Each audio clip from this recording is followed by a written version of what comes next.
안녕하십니까.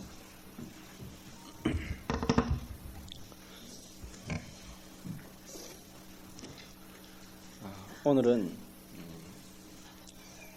주님께서 저를 구원하시고 이제껏 인도해 오신 것과 또 제 마음에 소망을 두고 하나님이 기쁘신 뜻을 저를 통해서 이루고자 하시는 것을 간증을 하고 받은 말씀을 잠깐 교제할까 합니다.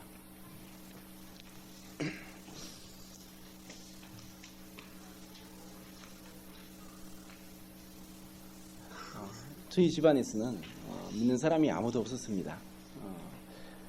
교회하고는 사실 거리가 많이 멀었었는데 저도 전혀 자라면서 기독교에 대한 영향은 받지 않고 자랐습니다. 제가 나이가 차서 군대에 입대를 했는데 사실 제가 군대에 갈 그런 입장도 아닌데 지금 생각하면은 좀 하나님이 그렇게 역사하셨다는 생각을 하게 됩니다. 시력이 거의 마이너스 7, 8 정도 되니까 제가 신금을 받으니까 그냥 방위로 빠질 그런 등급을 받았습니다. 그런데 거기서 판정이 나기를 현역이라고 났습니다. 거기서 의사들이 판정을 내리고 자기들끼리 수근수근하면서 한참 시간이 지났습니다. 그래서 저는 그렇지 잘못 판정을 내렸겠지 하고 안심하고 기다리고 있는데 그냥 통과가 되었습니다. 그리고 84년도 논산훈련소에 입소를 했는데 거기서도 또 정밀검사를 받느라고 며칠을 또 기다리고 검사를 받았습니다. 나중에 이 군의관이 하는 말이 네가 잘못 왔다. 지금 돌아가야 되지만은 자기 조카도 시력 때문에 입대를 못 해가지고 나중에 사회생활하고 취직하는데 많은 어려움이 있었다. 여기까지 왔는데 그냥 기양 조치돼서 그냥 가느니 여기까지 왔으니까 군대 생활 해봐라. 나쁘진 않을 것이다. 그렇게 해서 제가 군대 생활을 하게 됐습니다. 제가 27개월을 근무했는데 한 1년쯤 지나고 나면서 참 제 자신이 참 사람들이 싫어지게 되고 그리고 참 제 스스로에도 제 자신이 참 내가 이것밖에 되지 않는가, 내가 이렇게 악하고 참 거짓된가 하는 것을 보게 됐습니다. 그 좁은 환경에 같은 사람들을 계속 똑같은 일을 하며 똑같은 시간에 똑같은 장소에서 그렇게 같이 사람들과 있다 보니까 참 사람들이 참 악하다는 것이 보이고 이야기를 하더라도 자기 속마음은 참 다른 곳에 있는데 말은 또 다르게 하고 참 이렇게 사람들이 이중적이고 간사한가 하는 것을 보게 되니까 참 사람들이 싫어지게 되더라고요. 그리고 제 자신도 그들과 다를 바 없다는 것을 보게 되니까 제가 이제껏 살아왔던 모든 어떤 기반들이 그냥 무너지는 것 같고 참 어떤 삶의 의욕도 잃게 되고 그런 마음으로 어려운 가운데 있었습니다. 그때 그 교회가 조그만 교회가 군목도 없는 창조교회라고 있었는데 한 10명 정도가 중대는 한 70명 중 10명 정도가 거기 이제 나갔습니다. 제가 보니까 대부분이 그냥 형식적으로 또 아니면 자기 나름대로 어릴 때부터 어머니 뱃속에서부터 교회 나왔기 때문에 나갔고 이런 식이었습니다. 근데 제 밑에 들어오는 쫄병 중에서 한 사람이 이상하게 그들과 틀렸고 다른 사람과 틀렸고 사는 모습이 무언가 있을 것 같아서 같이 근무를 이제 한밤중에 나가서 이런 이야기를 하더라고요. 성경을 한번 읽어보라고 하고 저희에 전도를 했습니다. 그래서 이제 그 쫄병의 이야기도 그런가 싶고 또 행동도 그렇게 해서 제가 성경을 읽기 시작했습니다. 처음에 로마서를 읽으라고 해서 3번 정도 읽었는데 도무지 무슨 말인지 모르겠고 쉬운 한글이지만은 읽고 나니까 그냥 잊어버리고 너무나 그 성경이 어려웠습니다. 그렇지만 계속 제가 성경 읽는 가운데 하나님이 성경을 깨닫게 해주시고 이 성경이 참 마음으로 아멘이 되고 그렇다는 것을 알게 됐습니다. 참 그때부터 너무나 제가 새로운 발견과 그리고 또 제 인생에 있어서 참 이 새로운 전환점이 된다는 그런 생각을 하면서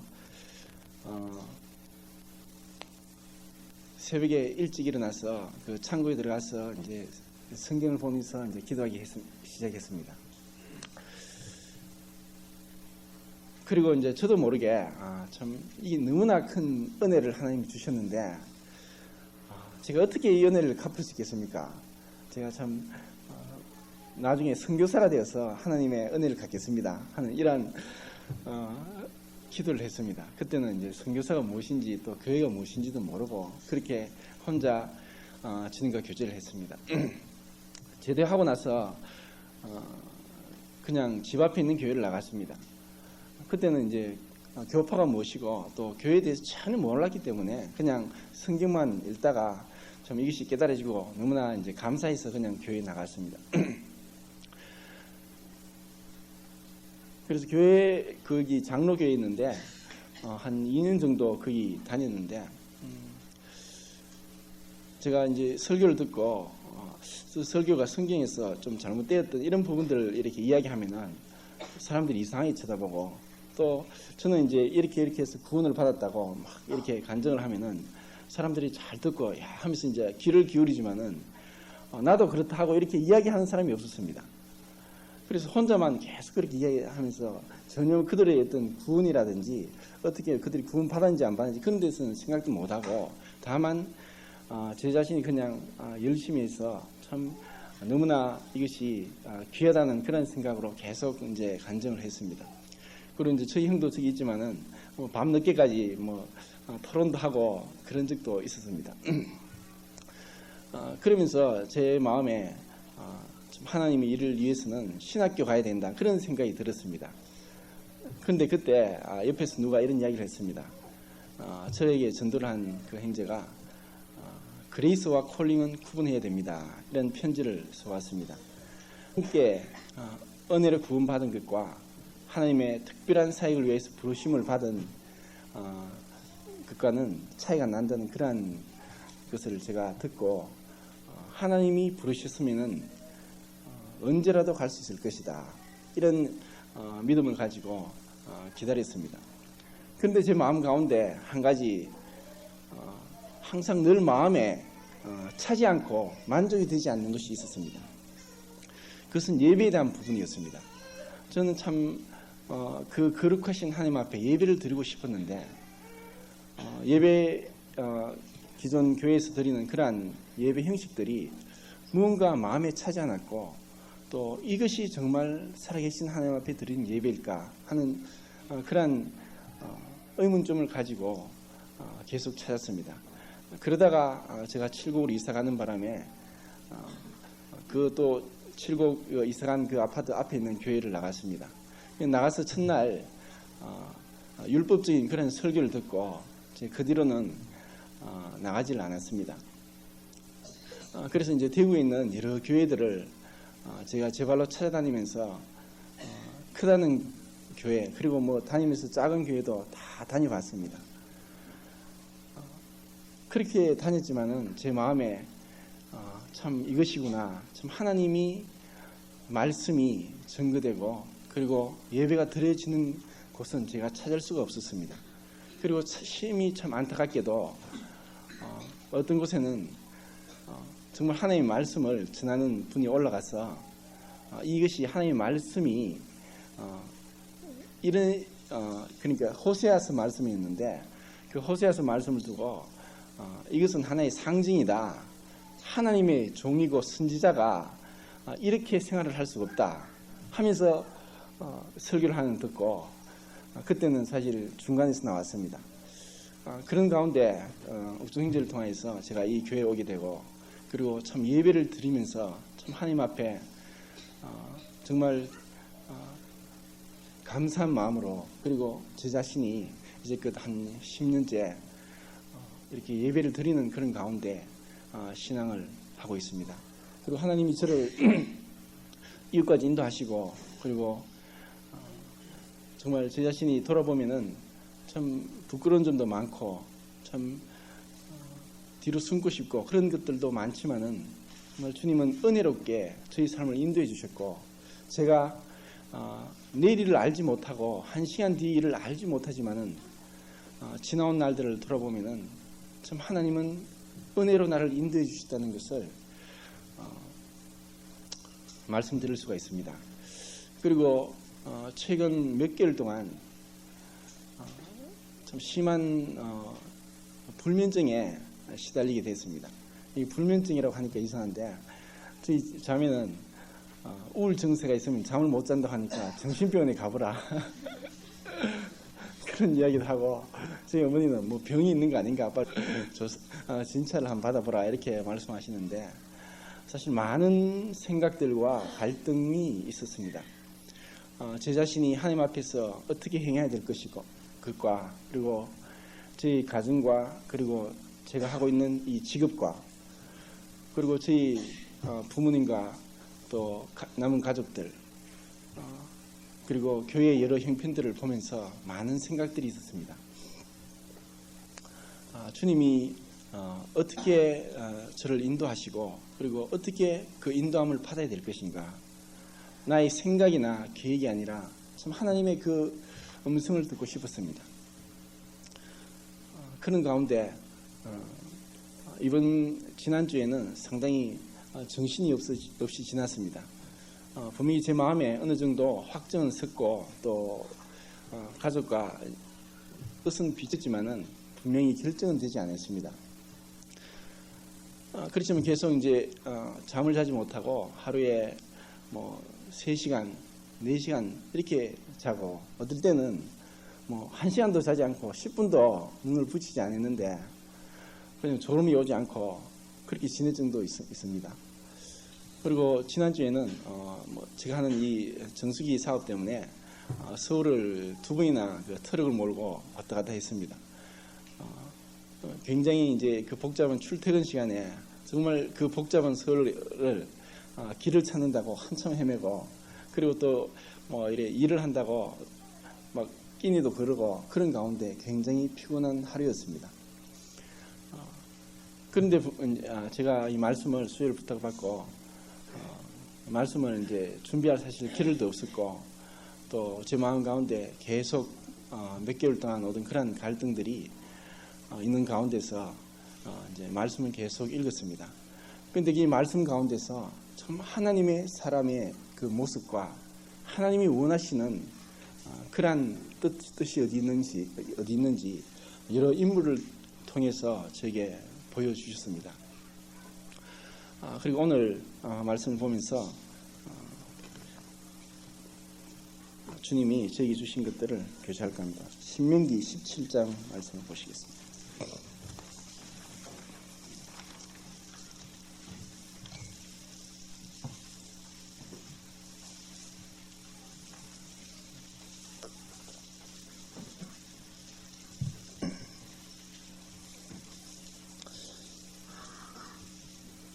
신명기 17장 1절을 제가 읽겠습니다.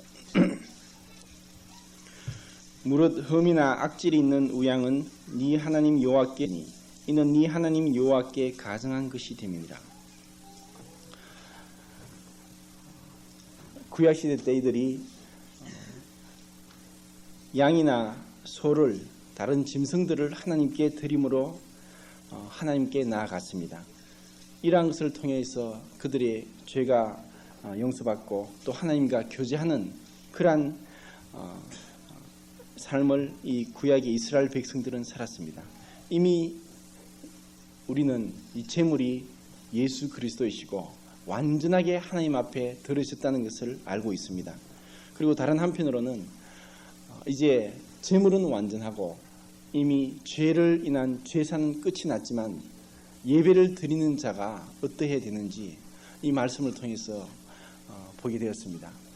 참으로 하나님 앞에 우리 자신들이 예배를 드리면서 세상적인 여러 잡다한 생각들과 또 나의 개인적인 그러한 일들과 또 여러 세상 것들을 마음에 둔다면 그것을 어떻게 하나님이 받으실까?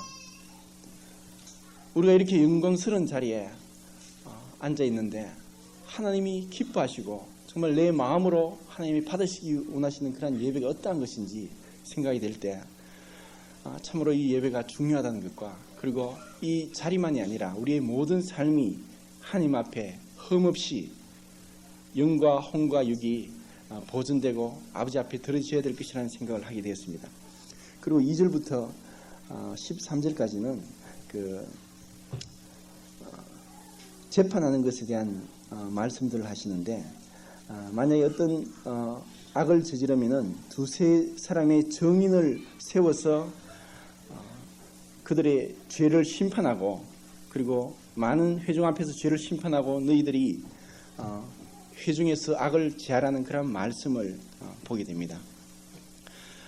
이 말씀을 볼 때 악이 무엇이고 그리고 악을 어떻게 제거하는가에 말씀을 하시는데 2절을 한번 읽어보겠습니다.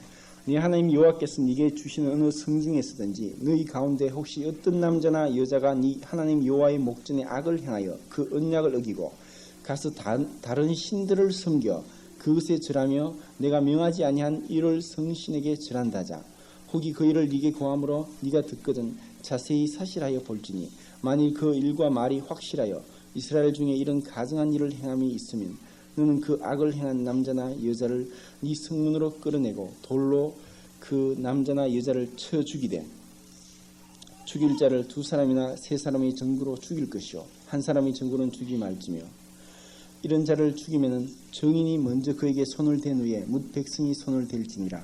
너는 이와 같이 하여 너희 중에 악을 제할지니라. 하나님은 우리가 생각하는 기준에서 죄와 하나님이 보시는 죄는 엄밀하게 차이가 나는 것을 보게 됩니다. 여기 심판을 받고 돌로 쳐 죽임을 받는 자들은 하나님을 예배하지 아니하고 다른 것에 예배를 드린 자들입니다.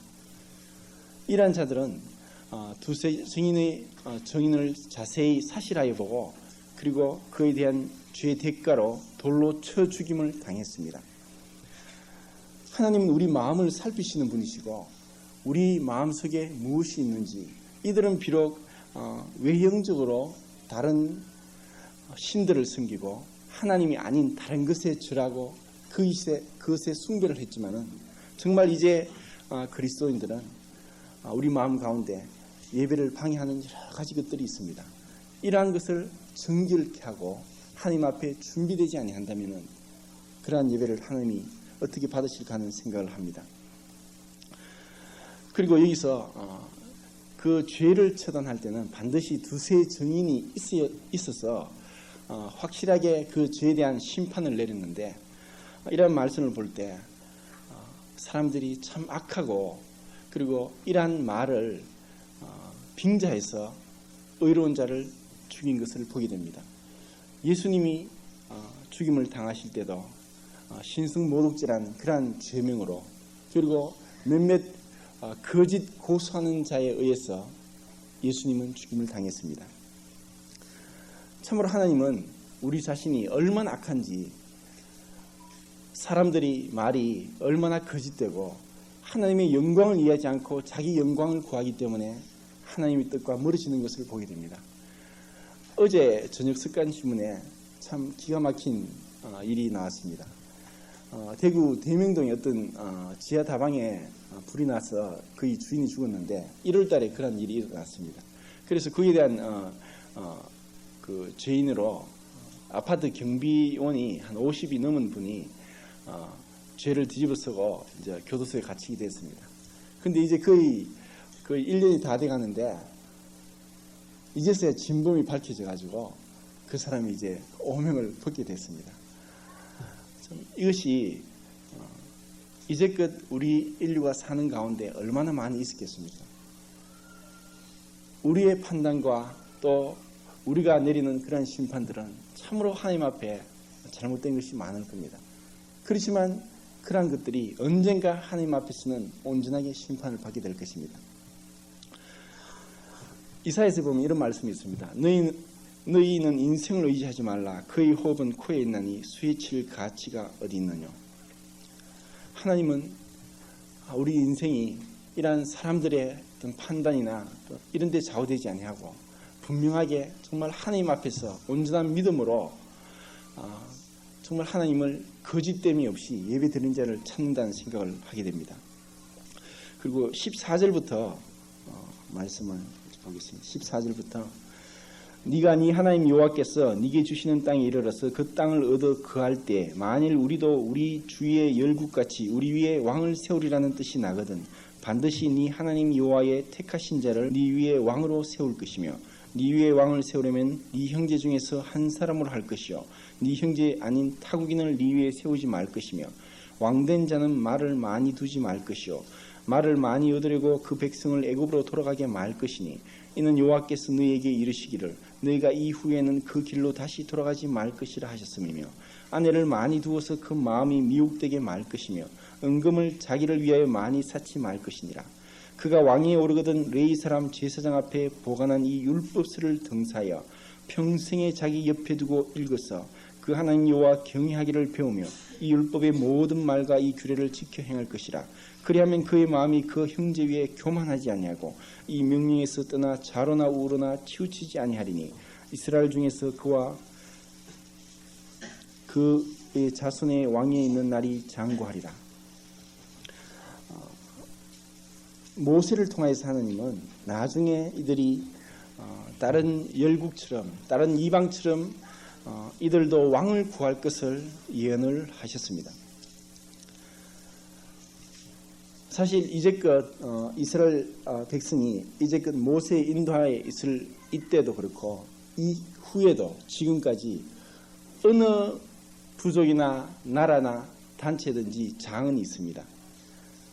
그런데 이스라엘은 이제껏 왕이 없이 이렇게 인도함을 받고 왔습니다.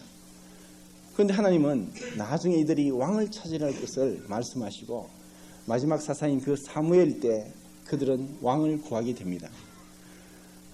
사무엘이 늙었고 또 그 아들들이 그 시대 사람처럼 악하게 하나님 앞에 범죄함으로 인하여 이 백성들은 그 아들을 신뢰할 수 없고 이제 왕을 구하게 됩니다. 사무엘에게 말씀하시기를 하나님이 이 백성들이 너를 버린 것이 아니라 나를 버렸다. 그런 말씀을 하십니다. 사실 이 왕이란 것은 상당히 우리의 관심을 끄는 것이고 지금 이 온 나라가 이 한 왕을 구하기 위해서 난리에 들어간 것을 보게 됩니다. 이 왕자에서 한자로 왕자에서 점을 하나 빼면은 흑토자가 됩니다. 사실 점 하나로 이 흑토자 흑에 지나지 않는 참 아무것도 아닌 것이 됩니다. 그런데 거기다가 점을 하나 더 붙이면 주인 주자가 됩니다. 참으로 왕 되신 분은 하나님이십니다. 그리고 하나님은 정말 우리들의 왕이 되시기를 원하시고 우리 마음 가운데서 친히 우리를 다스리기를 원하십니다. 그런데 사람들은 이제 그 마음이 점점 하나님을 떠나는 것을 보게 됩니다. 이 왕에서 하나님은 세 가지를 금하시는데 말과 아내와 재산을 금하셨습니다. 이것은 이 세상 사람이는 누구나 구하기를 원하는 것입니다. 권력과 그 개인적인 욕망과 부입니다. 이 권력이라는 것은 상당히 매력이 있습니다. 여기 한번 빠진 사람은 벗어나지 못합니다. 그래서 정치를 40-50년 해도 물러날 줄은 모릅니다. 그리고 아내를 많이 두지 말라고 하셨는데 이 아내는 어떤 의미에서는 개인적인 취향이나 또한 어떤 선호도나 또 욕망이 될 수 있을 것입니다. 누구나 이 아내를 구하기를 원하고 또 다른 면으로는 참 굉장히 어떤 스포츠에 빠져가지고 완전 스포츠에 미친 듯이 사는 사람도 있고 또 어떤 운동 경기에 다른 어떤 레저나 이런 것에 빠져서 완전히 그것을 위해서 쫓아가는 사람들이 많습니다. 정말 우리 마음이 하나님을 떠나서 단순히 그 거룩하시고 또한 우리의 죄를 위하여 그 독생자를 주시기까지 한 그 하나님의 그 사랑을 내 마음에 받아들이지 못하게 우리를 유혹하는 것들은 많습니다. 다만 이 왕뿐 아니라 우리 개개인에게도 그런 것들은 많이 있습니다. 이러한 것들을 우리가 알고 참으로 하나님 앞에 정결하게 자기를 지키지 아니한다면 우리 삶은 하나님 앞에서 계산되지도 못할 것이고 또 하나님 앞에서 부끄러운 것이 될 것입니다. 그런데 이러한 왕에 대해서 세 가지를 금하셨지만은 그 밑에 8절에 보시면은 그가 왕위에 오르거든 레위 사람 제사장 앞에 보관한 이 율법서를 등사하여 평생에 자기 옆에 두고 읽었어. 그 하나님 여호와 경외하기를 배우며 이 율법이 모든 말과 이 규례를 지켜 행할 것이라. 모든 악과 죄는 하나님의 말씀을 떠난 데부터 있다고 봅니다. 미국의 대통령이 취임식을 할 때 성경에 손을 얹고 취임식을 합니다. 그렇지만 그것이 형식적으로 내려와서 진정한 그 의미를 벗어난다면 그것은 가치가 없는 것입니다. 우리가 이 세상에서 많은 범죄와 이 악한 것을 보게 되는데 그것은 어디에서 나왔느냐? 하나님의 말씀을 벗어날 때 오게 되는 것입니다. 그리고 이러한 왕에 대한 규례들을 말씀하시는 하나님께서 그 다음에 하시는 말씀은 그 마음이 형제 위에 교만치 아니하고 하나님의 말씀을 떠나 좌로나 우로나 치우치지 아니하기를 원하셨습니다. 어떻게 이러한 말씀이 조화가 될 수 있겠습니까? 어떻게 그 왕이 된 사람이 지금은 민주주의 시대에 있었던 이 당시에 이 성경을 기록한 당시에 왕권 그 중심의 그 세계와는 너무나 많이 틀립니다. 그런데 이 왕이 되었으면은 사람들 앞에 교만하지 않을 수가 없고 권력을 자랑하지 않을 수가 없고 말을 많이 두지 아니할 수가 없고 또 아내나 다른 것들을 자기 원하는 것을 구하지 않을 수가 없습니다. 또한 부도 손에 들어오게 됩니다. 그런 왕에게 하나님은 교만치 아니하기를 원하셨습니다. 그리고 마음이 하나님의 말씀에 떠나서 좌로나 우로나 치우치지 않기를 원하셨습니다. 제가 이 말씀을 읽으면서 정말 하나님이 원하시는 것이 무엇일까? 그리고 하나님은 정말 왕된 자에게, 다스리는 자에게, 어떤 주인된 자에게 하나님은 정말 우리가 겸손하기를 원하신다는 것을 보게 되었습니다. 처음에 제가 어떤 개척 교회를 세운다는 그런 말씀을 제가 개인적으로 묵상하면서 또한 그런 뜻을 두고 있을 때는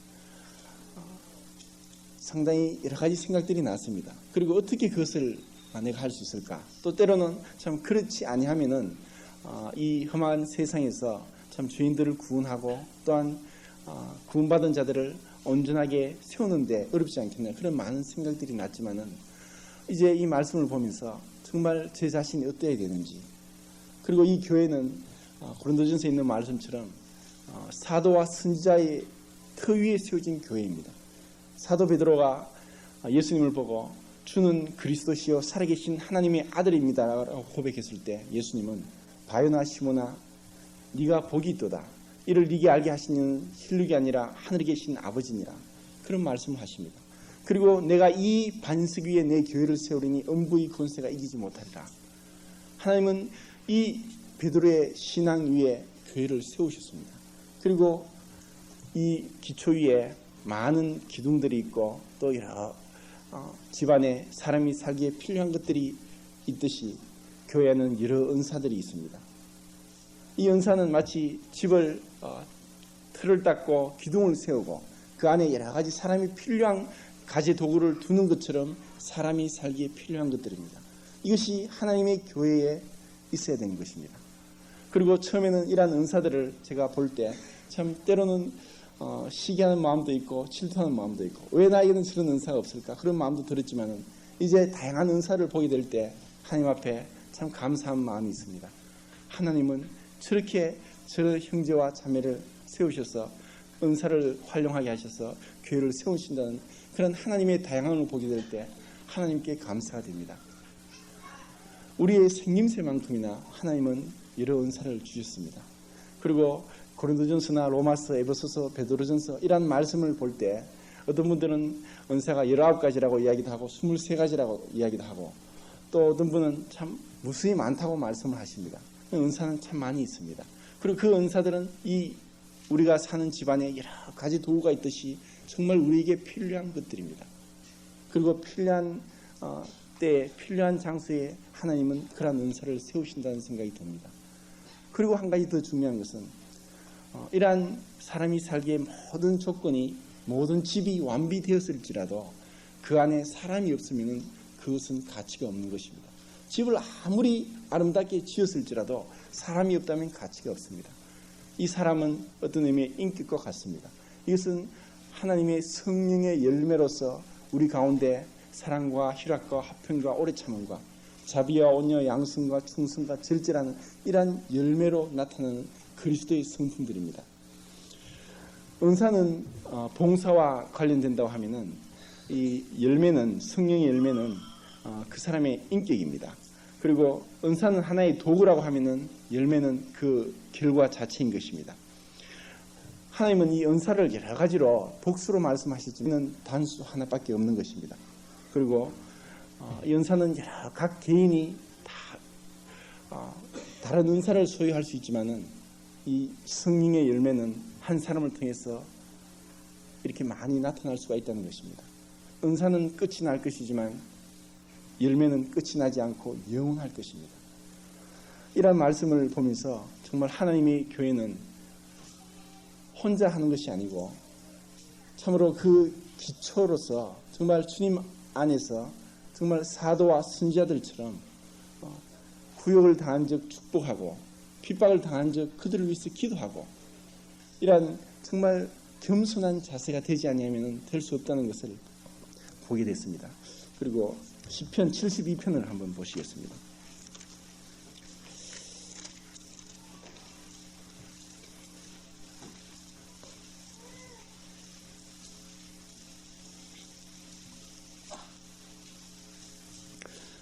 (72편) 처음에 보면은 솔로몬의 시라고 이렇게 되어 있습니다. 그리고 마지막 19절에 보면은 그 영화로운 이름을 영원히 찬송할지어다. 온 땅에 그 영광이 충만할지어다. 아멘 아멘. 이새의 아들 다윗의 기도가 필하다. 저 다른 영어 성경과 책들을 찾아보니까 72편이 그냥 왕을 위한 시라고 되어 있습니다.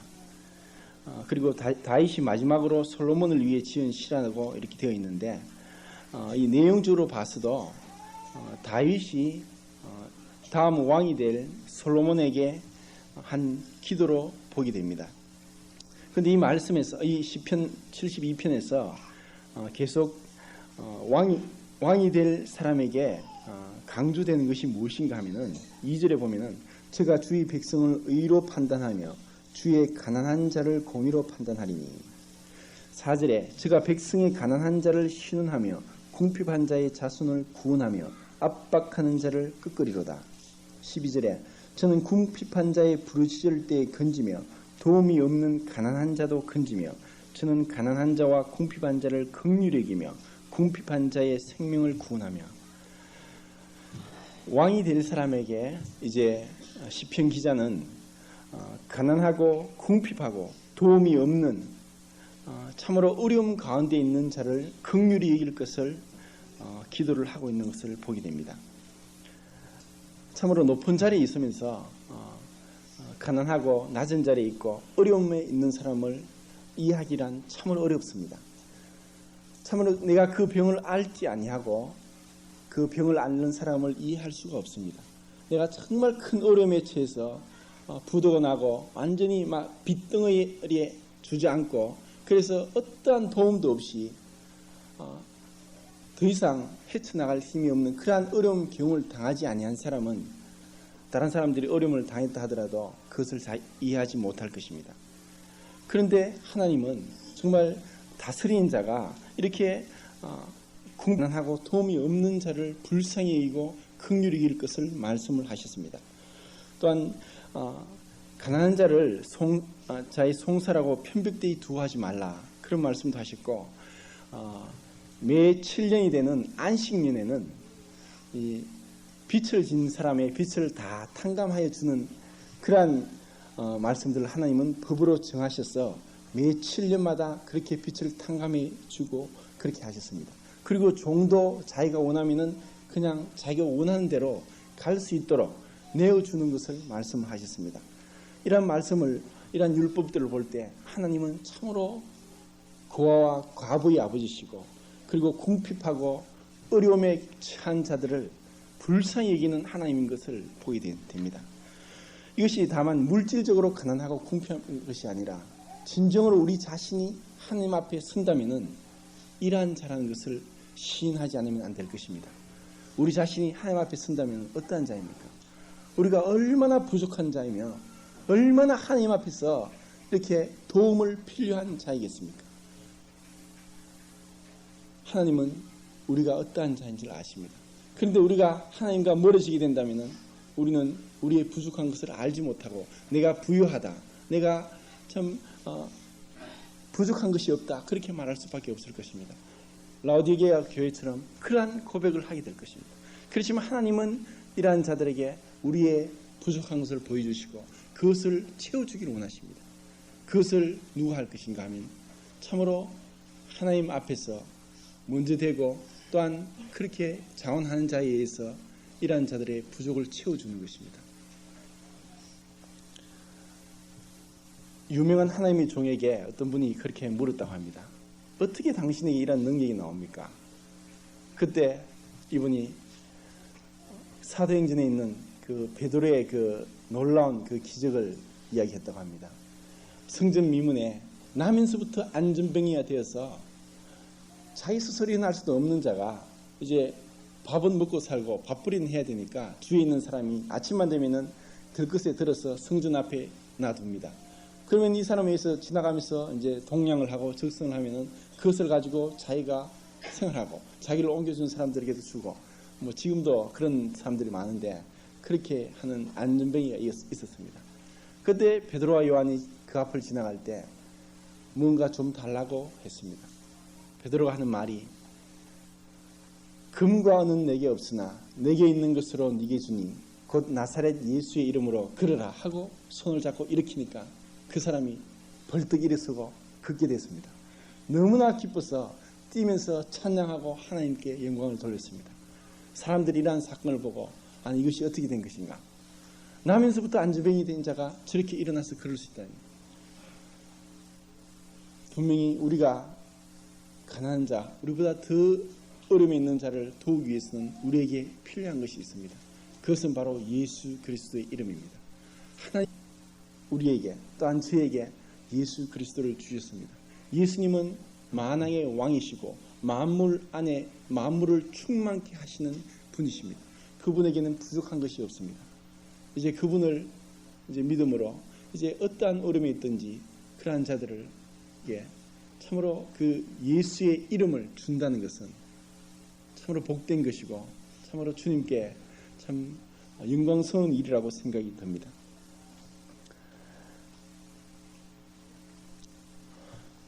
데살로니가 전서 3장을 보시겠습니다.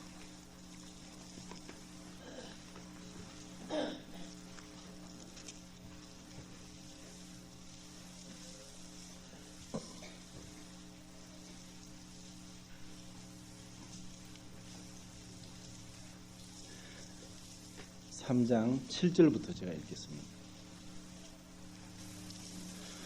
이러므로 형제들아 우리가 모든 궁핍과 환난 가운데서 너희 믿음으로 말미암아 너희에게 위로를 받았노라. 그러므로 너희가 주 안에 굳게 선즉 우리가 이제는 살리라.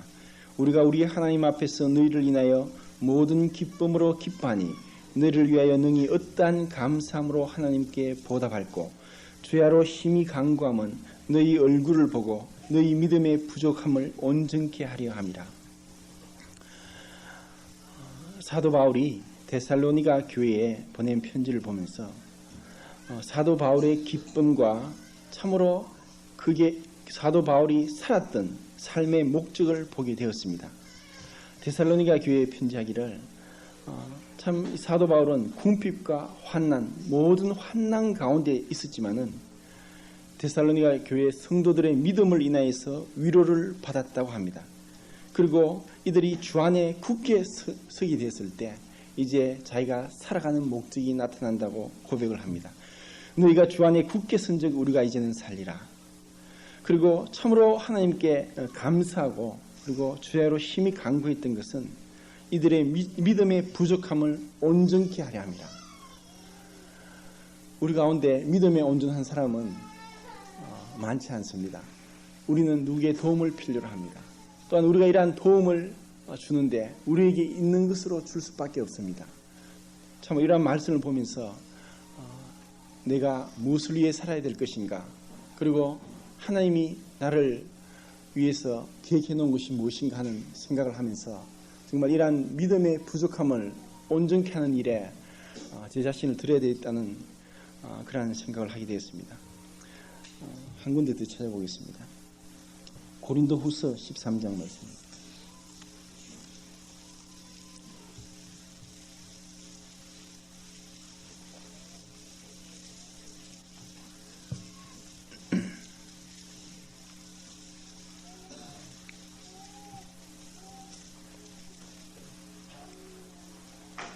구절 말씀을 읽겠습니다. 우리가 약할 때 너희의 강한 것을 기뻐하고 또 이것을 위하여 구하니 곧 너희의 온전하게 되는 것이라. 어떻게 약할 때 자기가 약한데 다른 사람이 강한 것을 기뻐할 수 있겠습니까? 이것이 육신적으로는 불가능합니다.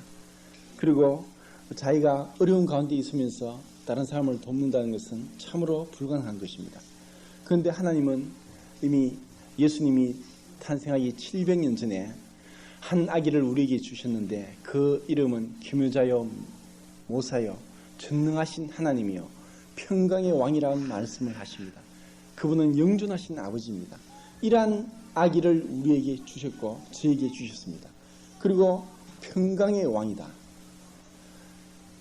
이 평강의 왕 되신 예수 그리스도를 전하는 것이고 또 평강을 전하는 화평케 하는 자로서 하나님의 아들이라 불림을 받기를 원하는 그러한 삶을 살아야 되겠다는 그런 확신을 갖게 되었습니다. 그리고 아직까지 어떤 방법으로 어떻게 어디로 가야 될 것인지는 모르겠지만은 주님이 이제 저에게 이런 말씀을 통해서 힘을 주셨고 먼저 성도님들에게 말씀을 드리고 그리고 장로님들에게 말씀을 드리지 못했지만은 하나님께서 인도하시는 대로 그리고 하나님의 뜻을 분별하여서 행하기를 원합니다.